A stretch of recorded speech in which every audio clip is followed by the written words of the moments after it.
ఈ రోజు మనం హైదరాబాద్ రియల్ ఎస్టేట్ మార్కెట్ మీద మరి అలాగే మన నగర పౌరుల మీద ప్రభావం చూపే కొన్ని ముఖ్యమైన వార్తలను చూద్దాం. కొన్ని కీలకమైన తెలుగు, ఇంగ్లీష్ పేపర్ల నుంచి తీసుకున్న వార్తలండి ఇవి. అసలు ఏం జరుగుతోంది, ఆ మార్పులు మన మీద ఎలా ప్రభావం చూపుతాయి అనేది కాస్త లోతుగా చర్చిద్దాం. ఈ విశ్లేషణ మీకు అందిస్తున్నది Coldwell Banker Sutra property Hyderabad. Property, real estate రంగం, హైదరాబాద్ పరిసర ప్రాంతాల జీవన ప్రమాణాలను ప్రభావితం చేసే వార్తలపై మా ఈ క్యూరేటెడ్ విశ్లేషణతో అప్డేటెడ్గా ఉండండి. ఈ మొదటి అంశంలోకి వెళ్దామా? కొనుగోలుదారుల హక్కుల విషయంలో కొన్ని ఆసక్తికరమైన తీర్పులు వచ్చాయంటున్నారు కదా? అవును, వినియోగదారుల ఫోరం, రంగారెడ్డి జిల్లా ఫోరం ముఖ్యంగా 2 కీలకమైన తీర్పులు ఇచ్చింది. ఒక కేసులో ఏమైందంటే, బాచుపల్లిలో ల్యాండ్ ఇన్వెస్ట్మెంట్ చేశారు కొందరు. దానిపై రాబడి ఇవ్వలేదని ఒక సంస్థకి చెప్పి వాళ్ళు కట్టిన 25 లక్షలు 9% వడ్డీతో పాటు నష్టపరిహారం కూడా చెల్లించాలని ఆర్డర్ వేసింది, ఆదేశించింది. అంటే కొనుగోలుదారులకు కాస్త భరోసా పెరిగేలా ఉంది. ఇదే టైంలో రేరా కూడా యాక్టివ్గా ఉన్నట్టుంది. ఖచ్చితంగా. వినియోగదారుల ఫోరంతో పాటు తెలంగాణ రేరా కూడా చాలా స్ట్రిక్ట్ గానే ఉంది. నిబంధనలు పాటించలేదని 5 డెవలపర్లపై ఫైన్లు వేశారు. 5 మీద ఎవరెవరు? పేర్లు చూస్తే సువర్ణభూమి ఇన్ఫ్రా, మహా ఇన్ఫ్రా ఉన్నారు. వీళ్ళిద్దరి మీద ప్రాజెక్ట్ పూర్తి చేయనందుకు కలిపి 5.9 లక్షలు వేశారు. తర్వాత ఎడిఫైస్ ప్రాజెక్ట్స్, వాళ్ళు ప్రాజెక్ట్ రిజిస్టర్ చేయలేదట, దానికి 15.2 లక్షలు. ఇంకా 2 గవర్నమెంట్స్ ఇన్ఫ్రా అని వాళ్ళు తప్పుదారి పట్టించే ప్రకటనలు ఇచ్చారని 18 లక్షలు. అమ్మా, పెద్ద మొత్తాలేవి. తిరిగి ఇచ్చేయమని కూడా చెప్పారు. ఇది చాలా స్ట్రాంగ్ మెసేజ్ అన్నమాట డెవలపర్లకి. నిజమే. ఇది మార్కెట్లో ట్రాన్స్పరెన్సీ పెంచడానికి, కొనుగోలుదారుల హక్కుల్ని కాపాడడానికి రెగ్యులేటరీ సంస్థలు చాలా సీరియస్ గా ఉన్నాయని చూపిస్తుంది. మరి ఈ చర్యల వల్ల నిజంగా డెవలపర్ల వైఖరి మారుతుందంటారా? కొంతవరకైనా మారుతుందని ఆశించవచ్చు. ఇలాంటి ఫైన్లు, తీర్పులు వాళ్ళలో ఒక బాధ్యతను పెంచుతాయి కదా.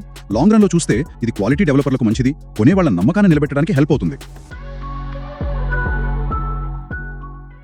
ఇక ప్రభుత్వ పథకాల వైపు వస్తే, ఇందిరమ్మ ఇళ్ల నిర్మాణం ఊపందుకున్నట్టుంది. 1.74 లక్షల మంది పనులు స్టార్ట్ చేశారంటున్నారు. అవును, గృహ నిర్మాణ కార్పొరేషన్ ఎండీ అదే చెప్పారు. ఆ సంఖ్యలో లబ్ధిదారులు పనులు మొదలుపెట్టారు. మరి దాదాపు 5,000 ఇళ్లు త్వరలోనే రెడీ అవుతాయట. ఫండ్స్ కూడా రిలీజ్ అయ్యాయా? అయ్యాయి.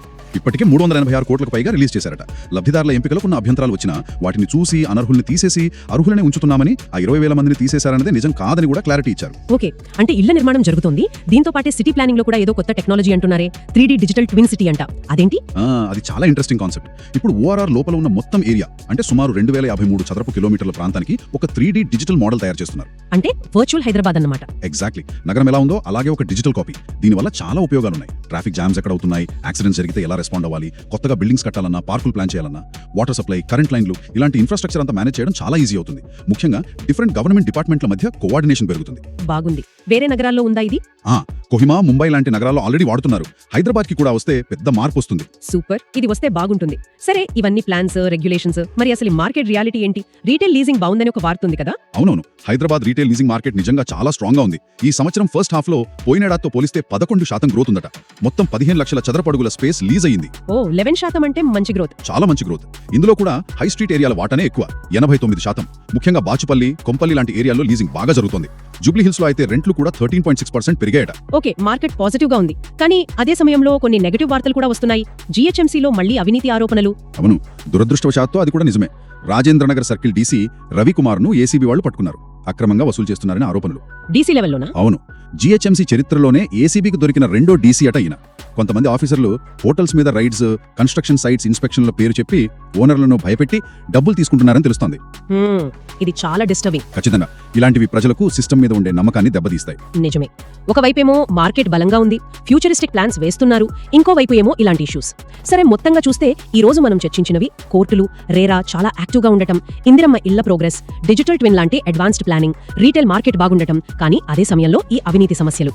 అవును, ఇక్కడ మనం ఆలోచించాల్సింది ఏంటంటే, ఈ స్ట్రిక్ట్ అవుతున్న రెగ్యులేషన్స్, ఈ టెక్నాలజీతో కూడిన సిటీ ప్లానింగ్, ఇంకోవైపు ఈ అడ్మినిస్ట్రేటివ్ ప్రాబ్లమ్స్ అంటే అవినీతి లాంటివి. ఈ మూడింటి మధ్య బ్యాలెన్స్ ఎలా ఉంటుంది? ఇది ఫ్యూచర్లో కొనుగోలుదారుల కాన్ఫిడెన్స్ ని, హైదరాబాద్ రియల్ ఎస్టేట్ మార్కెట్ స్టెబిలిటీని ఎలా ఎఫెక్ట్ చేస్తుంది అనేది ఇప్పుడు పెద్ద ప్రశ్న. నిజమే, ఆలోచించాల్సిన విషయమే. ఈ విశ్లేషణ మీకు అందించినది Coldwell Banker Sutra property Hyderabad. తదుపరి విశ్లేషణతో మళ్ళీ కలుద్దాం.